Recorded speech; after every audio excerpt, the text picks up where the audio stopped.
جاتا ہے. وہ روحیں اس جسم کی محتاج، جس طرح وہ بیٹا اس ماں کا محتاج. جب بیٹا جوان ہو جاتا ہے تو ماں اس کی محتاج ہو جاتی ہے. جب تمہاری روح اندر سے جوان ہو جاتی ہے یہ جسم اس کا محتاج ہو جاتا ہے نا. پھر کیوں محتاج ہو جاتا ہے؟ جب وہ روح منور ہو گئی تو پھر یہ جسم بھی منور ہوا نا. تو پھر اس جسم کو قبر میں کیڑے نہیں کھائیں گے نا. تو پھر اس جسم کی لوگ تعظیم کریں گے، چومیں گے نا. اصل چیز تو وہ ہے جو اندر ہے، اس کو اتر جانا ہے نا. اب جب وہ جوان ہو گئی تو وہ اس کا خانہ کعبہ تو بیت المعمور میں ہے نا. تو پھر وہ وہاں جا کے نمازیں پڑھے گی نا جہاں نبیوں اور ولیوں کی روحیں نمازیں پڑھتی ہیں. تو پھر تو بھلے سوتا رہے، تو بھلے مر جائے، اس کی نماز بیت المعمور میں ہوتی رہے گی اور قیامت تک ہوتی رہے گی. یہ ایک راز ہے. اگر تم نے اس انسان کو ایک دفعہ جگا لیا تو جتنے بھی موجود ہیں سب کے اندر 16 انسان ہے، ایک نہیں ہے 16 ہیں. غوث پاک کی ایک وقت میں 9 آدمیوں نے دعوت پکائی، 9 کے گھر جا کے کھانا کھایا نا. جسم مبارک تو مسجد میں مؤذن کے پاس تھا نا، وہ جسم کے اندر کی چیزیں ادھر جا کے کھانا کھا رہی تھی نا. بھئی جو کھانا ساتھ کھا سکتی ہیں وہ اٹھی بھی ہوں گی، بیٹھی بھی ہوں گی، باتیں بھی کری ہوں گی نا. تو نماز میں پھر یہی کچھ ہے نا. ہو سکتا ان کی نماز خانہ کعبہ میں ہوتی ہو. وہ جو کہتے ہیں کہ درویش کی نماز عرش مولا میں ہوتی ہے، کہتی ہو نا.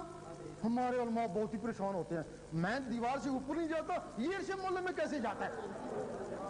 وہ یہ جسم عرش مولا میں نہیں جاتا، وہ جسم کے اندر کی چیزیں عرش مولا میں جاتی ہیں.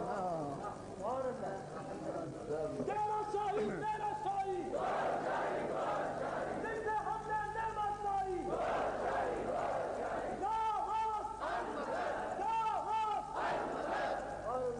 اب ہم کو تعلیم دی جاتی ہے حدیث کے مطابق کہ جس میں حضور پاک سے محبت عشق نہیں، اللہ سے عشق نہیں، اس کا ایمان ہی نہیں. بھائی دعائی کا پتہ بتایا جاتا ہے نا، دعائی تو نہیں دی جاتی ہے نا.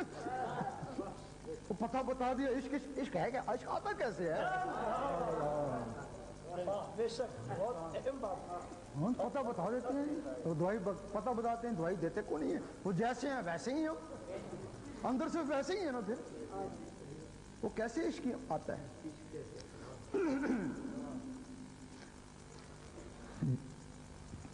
اب اللہ کا جو دین ہے وہ کچھ اور ہے. یہ تم کو بہت بڑا دھوکہ ہے. تم کہتے ہو یہ قرآن اللہ کے دین ہے، کہتے ہو نا. تورات میں کچھ اور دین ہے، زبور میں کچھ اور دین ہے، انجیل میں کچھ اور دین ہے، وہ قرآن میں کچھ اور دین ہے. تو پھر اس کا اپنا دین کیا ہے؟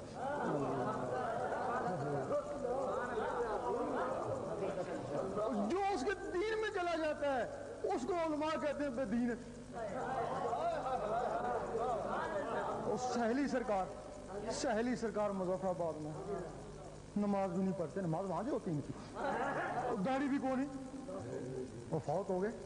علماء نے کہا کی نماز نہیں پڑھائیں گے، یہ بے دین تھا. بے دین تھا، وہ اللہ کے دین میں تھا نا. یہ بے دین تھا، اس کی داڑھی نہیں تھی. وہ ان کے ایک خلیفے نے گھبرا کے دوبارہ سر سے وہ کفن اٹھایا تو دیکھا داڑھی آ چکی تھی. تو پھر انہوں نے کیا کیا کہ گرم پانی سے دھویا کہ چپکا تو نہیں تھی، لیکن وہ داڑھی تھی. اب اللہ کا دین کیا ہے؟ یہ جو درویش ہے نا یہ اللہ کے دین کی طرف جاتے ہیں نا. بھئی قرآن کا دین تو شہروں میں ہے نا، مسجدوں میں ہے نا. بھئی قرآن کا دین مسجد میں ہے نا، شہروں میں ہے نا، علماء کے پاس ہے نا. تو جنگلوں میں پھر کون سا دین ہے؟ وہ تمہارے غوث پاک بھی گئے، تمہارے خواجہ صاحب بھی گئے، وہ بڑی سرکار بھی گئے، وہ داتا صاحب بھی ادھر گئے. تو پھر وہ اللہ کے دین کے لیے گئے نا. تو پھر اللہ کا دین کیا؟ اور یقین کرو اس کے دین میں جانے کے لیے تمہارے اوپر بے دینی کا فتویٰ ضرور لگے گا. جب تمہارے دل میں اللہ نے شروع ہو جائے گی، کوئی بھی چیز دل میں بس جائے اس سے محبت ہو جاتی ہے. کوئی بھی چیز یہ جو کہتے ہیں ہم اللہ رسول سے محبت کرتے ہیں مکار ہیں. محبت کا تعلق زبان سے نہیں ہے, وہ دل سے ہے. دل میں دنیا اور زبان سے کہتے ہیں اللہ رسول سے محبت کرتے ہیں. جب تمہارے دل میں اللہ اللہ شروع ہو جائے گی, تمہارے دل میں اللہ کی محبت پیدا ہو جائے گی. جب اللہ کی محبت پیدا ہو جائے گی, اللہ میں یہ بڑا ہے کہ وہ کسی کا احسان اپنے اوپر لیتا نہیں. اس کے لیے 1 روپیہ خرچ کر دو 10 روپے لوٹا دیتا ہے نا. بھائی احسان مانے تو کیوں واپس لوٹائے؟ 1 نیکی کرو 10 نیکیوں کا ثواب دے دیتا ہے, اور تھوڑی سی محبت کرو 10 گنا زیادہ محبت کرو. دیکھتا بھی ہے کہ سرسری نظر سے نہیں دیکھتا, بڑے پیار سے دیکھتا ہے. جس دن اللہ کی نظریں اس بندے پہ پڑ گئی, اب محبت ختم ہو گئی, اب عشق ہو گیا. اللہ, پھر میں تیرا اور تو میرا. اللہ کا دین عشق ہے. اس نے سب سے پہلے جو کیا وہ عشق ہی کیا اپنے محبوب سے. اس دن کے بعد وہ خود عشق تھا, خود عاشق تھا, خود معاشق.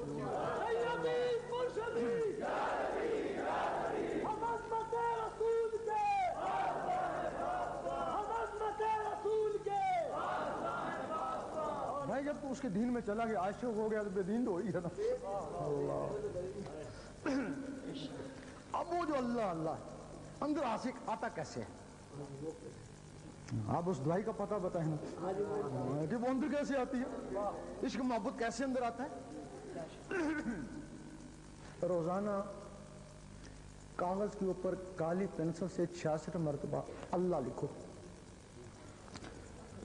صبح کی نماز کے بعد بہت اچھا وقت ہے, ورنہ جب بھی آپ وقت میسر آئی, کوئی قید نہیں ہے. اگر فارغ ہو تو دن میں کئی دفعہ اللہ لکھو. جب بھی لکھو بڑے پیار سے لکھو. کبھی کبھی وہ دنیا کو دیکھتا ہے نا, کیا خبر وہ بھی دیکھ رہا ہوں. ایک دن آئے گا آپ جو کاغذ پہ لکھتے تھے وہ تمہاری آنکھوں میں تیرنا شروع ہو جائے گا. وہ 66 ایک عمل بن جائے گا. جب آنکھوں میں تیرنا شروع ہو جائے پھر لکھنا بند کر دیں. کچھ لوگ کہتے ہیں یہ مسمرزم ہے. واقعی یہ مسمرزم نہیں, مسمرزم اسی سے نکلا ہوا. مسمرزم والے کیا کرتے ہیں, سورج اور شمع کی روشنی کو اپنی آنکھوں میں لاتے ہیں, اس روشنی کی طاقت سے شیشے کے گلاس پہ نظر ڈالتے ہیں, وہ کیک ہو جاتا ہے. لیکن انسان کے دل میں 1,80,000 جالے ہیں. وہ شمع کی روشنی یا سورج کی روشنی ان جالوں کو توڑ نہیں سکتی.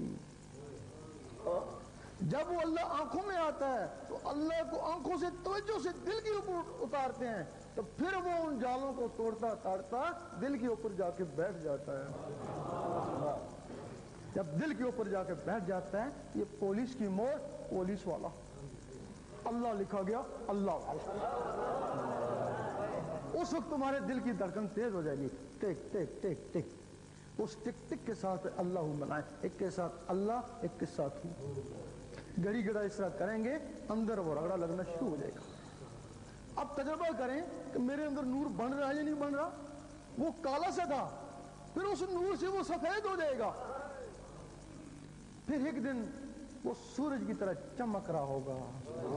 اس وقت تو بے خوف ہو جانا. قبر میں بھی چلا جانا, بڑی شان و شوکت سے جانا, مون کر نکیر سے نہیں ڈرنا. آپ تو ہم کو ڈراتے ہیں نا, وہ پتہ نہیں کیا کیا پوچھیں گے, ہمیں تو یہ مور لگ گئی, آپ کیا پوچھیں گے. قبر میں چلا گیا, آگے مون کر نکیر. سب سے پہلا سوال, بتا تیرا رب کون ہے.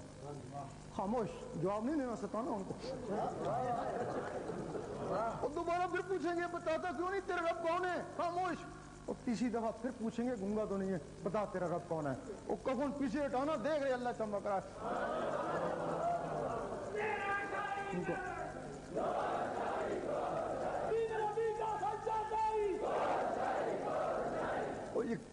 یقین کرو ان کو ضرورت نہیں ہوگی کہ تم سے دوسرا سوال پوچھیں. اے بندہ خدا آرام سے سو جا, تو جان تیرا رب جانے. ہمیں تو شرم آتا ہے تجھ سے کیا پوچھیں. السلام علیکم, ہم جا رہے.